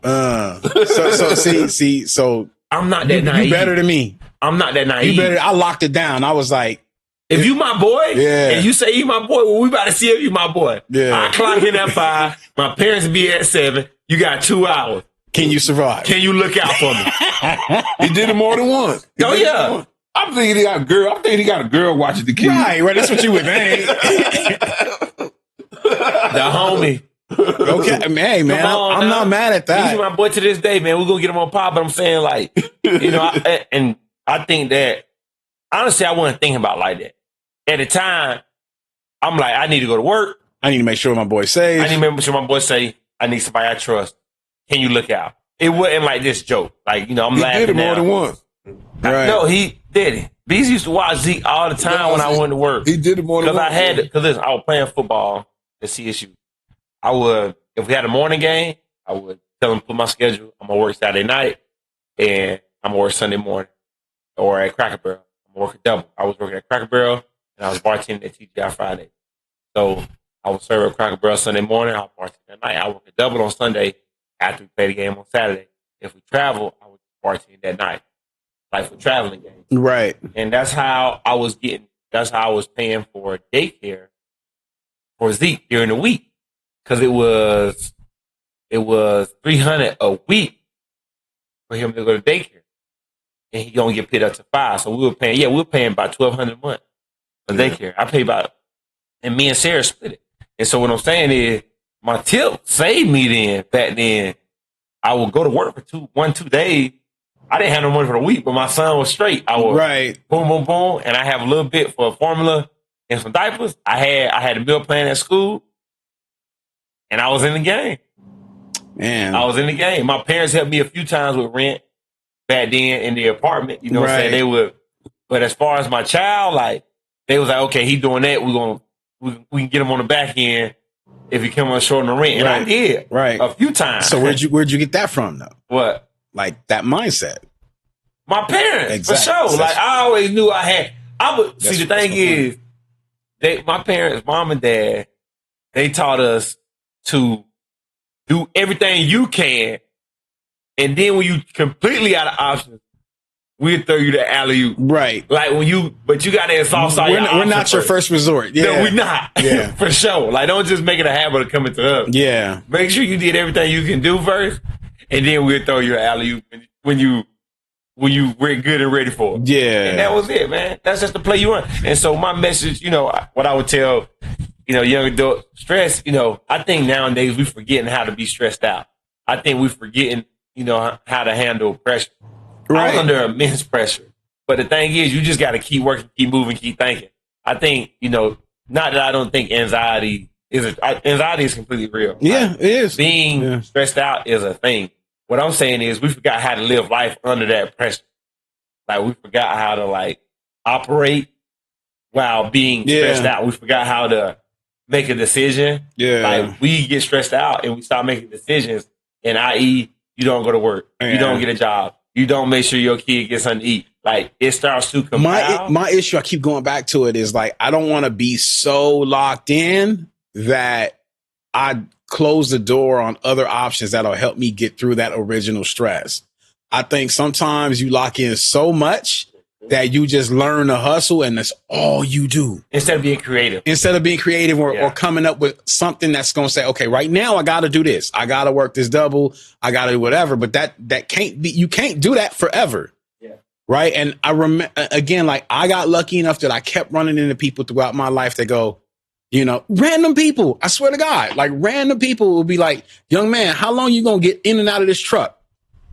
I go, what? And he goes, how long you think your knees are going to be good enough to get in and out of this truck? What happens when your legs start hurting and their insurance don't cover you? Or you can't do it no more? And I'm like, well, sir, I'm 25. I'm good. He was like, what happens when you're 32 though?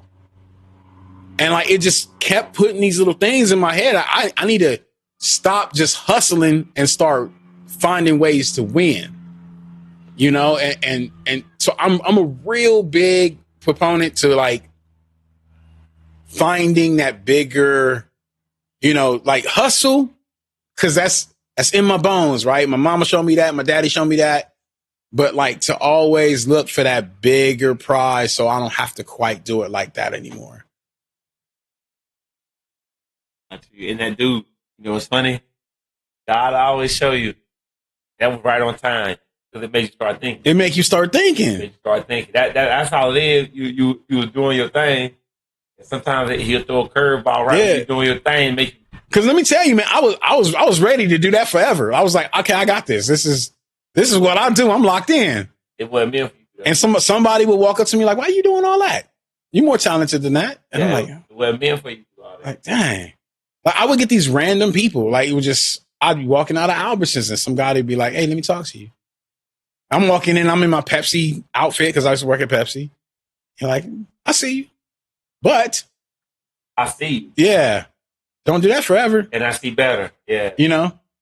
So I've always tried to keep that with me and just kind of understand like my lot in life or what's available to me sometimes. And I go, that's okay. cold-blooded. Yeah. That was right on time. Yeah. All right. And it'll hit me. And like you said, Mr. Hatten, sometimes somebody will drop a nugget to you and you're like, okay. And then later on, sometime you're like, oh, I get it. That's what he was saying. You know, and I always go, if I could understand that 5 years down the road, why can't I understand that now? So I always try to get better at that sort of thought process. Listening. Yeah. Listening. Not just hearing. Yeah. Not just hearing, but listening. Yes. Yes. I like to get those gifts as soon as I can get them because I just think it helps more. Y'all said a lot. I didn't talk that much. Y'all some talking. I feel real comfortable today.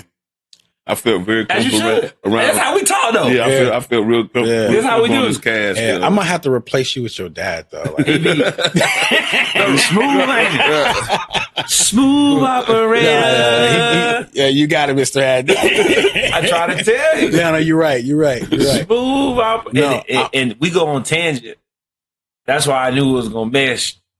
I talk. Yeah. Me and you, you know, me and you really be here. We always break it down. Yeah, we be here, but he coming in with the curveball. Yeah. Yeah. No, I'm really glad you set this up because I was like, no, I was determined. Yeah. I've been telling him all week. Yeah, he was. Yeah. I said, you ain't getting away from this one. You know, get your mind right. Yeah. He's like, what you doing next week, Rob? I was like, same thing I do every week. What are you talking about? My dad in town. I want to get him on. He's like, you need to come down. I said, okay, we'll figure it out. I told Jen, I was like, look here, woman. Nah, I ain't said that. Yeah, Jen. I do not condone that type of behavior. No, she was like, you better go. Yeah. She's like, you better go. So that's what I love. It's like, we are so supportive of each other. And can I give you a little like background on like my thought process about the whole thing? Yeah. So, like, you know, you handle a lot, bro. You do Rod does our marketing. You know, I'm a voice. I do verbal marketing. Like I'm talking to people. Hey, I got a podcast. You know, because Rod not really like a super extrovert when it comes to that. Believe it or not. So he's gave me a responsibility of doing that. But Rod does our editing. You know, he chop it up. He does recording. He has a mic. He has social. He does all that. Now everything else, we bumping ideas off each other. So opportunity like this, it gotta fall through on my end. Does that make sense? It Like does. for the partnership to work. Like our partnership don't work if he the only one offering and getting stuff done. You know what I mean? Like I knew that you coming on today was gonna be fire. Like we were gonna chop it up. And a blessing. You know what I mean? And so we gotta follow through with that. That's why you see me whipping up in the kitchen. The man traveling, he coming in setting up, he gotta have a meal. You know what I mean?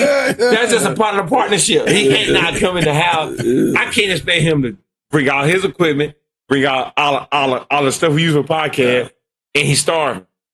Yeah. Come on now, that's convenience fee. That's convenience fee. That's how we get out. No, that's just how we get out. Let me tell you, that's a Southern thing, bro. Yeah? It really is. Yeah, it really is. It really That's is. convenience I fee, wasn't though. expecting nothing like that. I was just like, set up, we'll do it. Now, I told my daddy, I said, raw on the way. What I tell you? I'm gonna cook him some brothers. He's been on a fast. Yeah. I'm going to whip him up real quick. I'm like, he ain't had my grits yet. He ain't been blessed by him yet. Yeah, no, that was really good. I actually don't eat grits like that a lot, so I'm glad I had yours. I almost said no because I'm like, no, they're going to touch your spirit. because I don't know if you ever had anybody make grits out here. No, I wouldn't let them. Okay, so I only eat my grits. I've had grits from like fast food places and stuff like. Don't do I'm like, Tastes like trash. Trash. I tried to tell my daddy yesterday, my daddy ain't had my grit. Yeah. He had them like 3-4 years ago when I lived in Charleston, right? Yeah. He can't tell. But that didn't taste like that. You added something else. I done up my game. Yeah, you added That's not something. I can't tell you my secret. I just up the shake on y'all. Yeah. And I do it quick. Jen gonna be jealous. It's all right, Jen. Jen, I vow to make you shrimp and grits. Shrimp and grits with a gravy. With a brown gravy. Shrimp and grits. I'm gonna fry the shrimp. We're gonna do the grits, and I'm gonna make a brown gravy to go on top. I got you, girl. I ain't even gonna get at the raw. That's just for you. What? Yeah, that's just for Jen. Hey, quiet as kept. I'm secretly a chef. Quiet as kept. I see. Secret. I see. That, Yeah, I do it for enjoy therapy that. though. I enjoy that. I mean, I get down in the kitchen. I cook all the time, but that was different. I'm trying to tell you. All right. Hey, my mama got me right. All I've right. been cooking for my brother Junior Yeah. since I was 7. Yeah. He was 12. But Junior can cook now. Now he Nah. can. Now he can. He now. cared about See, it. we have so much in common. We have so much in common because my mama made sure she was like, "Ain't no way you're gonna leave this house and you can't cook for yourself."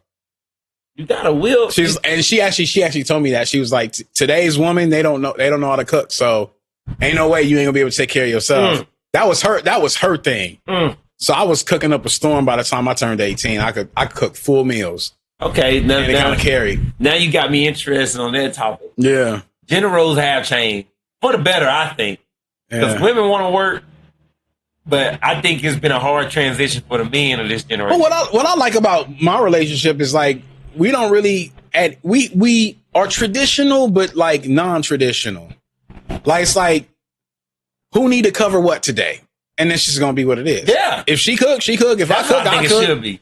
Whatever. She home all day and I'm out, getting it, working, whatever. She gonna take out the trash. She gonna do whatever. She gonna handle it all. If I'm home, Nah, trash man, dude.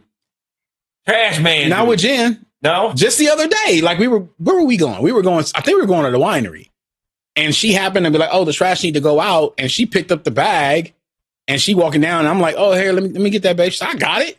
And she hit you with that. She You kind of like, looked at me like, who you think you is? "Yeah, like I got 2 hands." Okay, Jen. And so I got to let my woman be her. You know what I mean? I got to let her be happy. So I'm like, I'm not even going to challenge that. And I know it looked weird. Like we both walking down the stairs and you like, why she got the big old trash bag? Nah, I don't look weird. But I'm like, it look weird if you grew up with that mentality.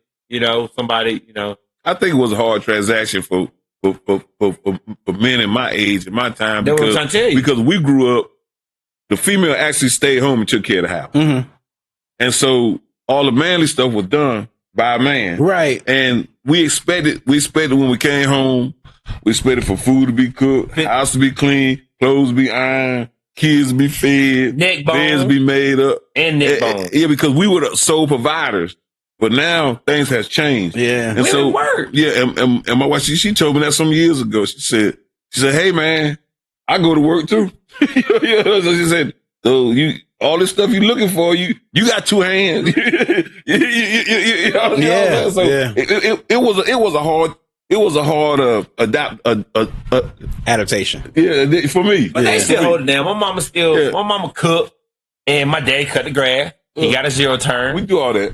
My daddy do the yard work. Right. My mama do most of the cleaning. Right. But when he need to clean, he But when cleans. it happens, right? Yeah, when he need to do this, Well, that's he what I'm do saying. this. That's how it was, because like there was a time period in my house where my mom ended up working a weird shift. I think she would go like towards the middle of the day and be gone all the way till late night. My dad would be home during that time period, so he would pick us up from school or whatever, and he was cooking dinner. And this was like a 6-month thing. So I distinctly remember a time period where my dad was cooking dinners practically every night. You know what I mean? So, and they were good dinners. Most of them, some was a little weird, but most were pretty good. But like, I think I saw that was one of those things that was in me that my dad, I don't think he was purposely doing that. I think he was just trying to make sure his house was good. Oh no, fact. But you gotta do what you gotta do. Like, it's not a thing for me. Like, I'm cooking tonight. You know what I mean? Like, just the way the time work out. We done already discussed it. I'm cooking tonight.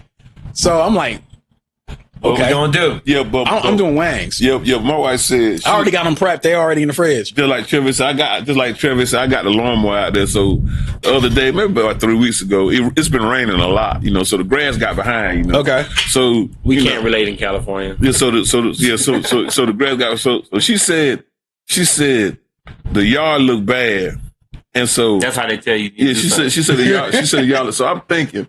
If my first thought was, shoot. You know what a lawnmower is. You know, you do everything. You do everything else. That's your first thought. I said, you do But what did you say though? No, I didn't say nothing, because by the time I walked in the bedroom and come back, I'm like, she's not gonna take that from me too. That's mine. You see what I'm saying? That's still my last manhood I got left going on. You know, you're not gonna take the lawnmower too now. I hear you. We're not sharing that. That's mine. That's mine. I hate Yeah. to say it. My mama the type. She'd have cut the grass. She'd do it. She will do and it. Took it over and would have took it over. Yeah. And then every time she get around people, Yeah. she will remind him that she cut the grass. Yeah. She can't hide that. It's a double-edged sword. But my first thought was like, hey, you know what a lawnmower, you know what a gas and all that, you right out there. Matter of fact, I'll bag it out the barn for you. You know what I'm saying? You know, but I said, nah, by the time I went to the bedroom, come back, I can't give it a lawnmower. Nah. Zero turn. Yeah, I can't give it a lawnmower. Yeah. So my parents got they sit on a good bit of land. Like we got a yard. Yeah. Like in South Carolina, it ain't. It's an acre. Yeah. So it's some grass to cut.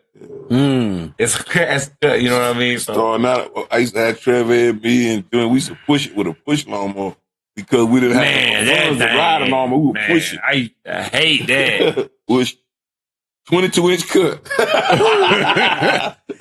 Y'all look real good. How long it take to cut that grass? It used to. So my daddy would have. I didn't get to push the yard more until I was like 11. Yeah. But he used to have me like pull weeds or like hit the weed eater. So I would get the weed eater and I would go ahead and start edging up around the house. Yeah. Weed eater. My brother would be on a push mower. My dad would be like either messing with trees. Supervisor. Yeah, he'd be like messing with trees or something, or in the back, change the oil, you know what I mean? But out there. Like not doing nothing, you know what I mean? And then I just remember when my brother finally went to drill, like he went to the military, having to go out there with the push mower, and I was not trying to do that. I think I was like 13. Bro, it takes so long to cut that grass on that push mower, bro. Like, I cut my grass now, my push mower, it take me to cut my grass, weedy, and blow, it take me 40 minutes. Man, just to cut the grass took about 2 hours. Just to cut the grass. On that push mower, I don't know what that life is like. I have no idea. it's different. It's different. Damn. But you ain't got nothing to do in the country, so you got time. Wait, what is time? Word. What's that phrase? Oh, You got time to watch grass grow. I cut it and watch it grow. As soon as you cut it, you can sit out there with some People like, tea. anytime now. Yeah, you got time to cut. So honestly, though, you appreciate it though, because ain't nothing better than a nice, clean cut yard. Yeah, for sure. I like that. You know, Yeah. I worked at the golf course. My dad would tell you, I worked at the golf course. That we need to stay by my side. I like landscape. I like the. I forgot you worked at the golf course. Yeah. I used to weed eat. I used to cut the grass. I used to mow the fairway. I used to cut in between the holes. We would have in between, like, say, hole 7 and hole 8 at the golf course. There's like forest in between where I worked at White Plains Golf Club. I used to go in there, trim it all out. Golfers used to see me. They go, thank you, Travay. Thank you for cutting this. I can hit my ball out of here now. I used to not be able to swing through this. My ball would get lost. Mm-hmm. I go, no problem, man. I'm just chilling. I just like to see the golf course looking good. When I worked there, I took pride in it. The golf course is some of the best shape. I would assume people that do that job and really like it, they always look back and go like, that's nice. Because I used to do that when I used to cut hair. You know what I mean? Like I would look at someone's head after I did, like I used to cut my uncle's hair all the time, and I'm like, that's me. You looking fly. Like you looking fly because of me. Like look at your lineup. Like I made you. You're gonna be getting it all week because of me. You know? Yeah. and so to that point, I'm just like, you know, when it comes to landscaping doing work, at first I hated it, but as I grew up and I got older and I developed, I saw the beauty in anything. If you do it long enough, you're like, you know what? That's a work of art, and that was touched by my hand. It make you appreciate your stuff. That's all it do. Make you appreciate your stuff. That's man. awesome. Yeah. Just like I used to not do laundry. Now I appreciate doing laundry. Yeah. I like nice, clean smelling clothes. You know what I mean? Yeah. So, you got to get there. Yeah. Well, Mr. Hatten, it's been a pleasure having you on today. Oh, man. I really enjoyed it. I'm not going to say that else. I just really enjoyed it. Now, say what's on your mind. It's nice meeting you, Rob. It's a pleasure. Spending this quality time with my son out here in California. I love it. I love it. They was asking me about would I move out here? I said I was already looking at 2 fixer-uppers around the street and all this. Really? Well, you know, and actually I've seen places where wasn't nobody living, you know. Okay. I said, you know, Vacation home, maybe? Yeah, but it's wishful thinking. You know what I'm saying? Okay, okay, fair enough. But it's wishful thinking. But if it could happen, I would do that. You know, a month a year, a couple months a year, and then like, you know what I'm saying? Whole year. Come out for the summers. Yeah, come out. Yeah, that's what I'm saying. Just chill. But yeah, this is beautiful. People nice. I don't feel my blackism. Yeah. If you know what that means. If you go to the right place, you know what? When I moved into a better situation, you'd be surprised to know, and I'm not going to go into a long tangent because I know we're trying to get out of here, but I felt most of the racism that I ever experienced while I was living in LA. Yeah. Like between the LAPD and like other things that were going on. And when I moved to other places like South Orange County, which is primarily Hispanic and or white people, and, you know, maybe some Hispanic people or whatever, or Asian people, no racism, had a great time, made a lot of friends of various cultures. Same thing where I am now. Never felt an ounce of racism, never felt anything, always accepted, you know, and a lot of the things that I thought as a black man, you know, about things that I can do or can't do in life, were things that I was programmed to think. I thought I couldn't go hang out in wine country and go enjoy a glass of wine because that's white people stuff. And I'm not allowed to participate in that way. Guess what happened when I went to wine country, Mr. Hatten? Had a great time. Had everyone accept me. Have everybody love me. I mean, when I go out there, people know me and my fiance. He on videos and everything. Like we have a great time, and we, you know, I don't know. Like it's just people, and people are people, you know, and yeah, it's important. People.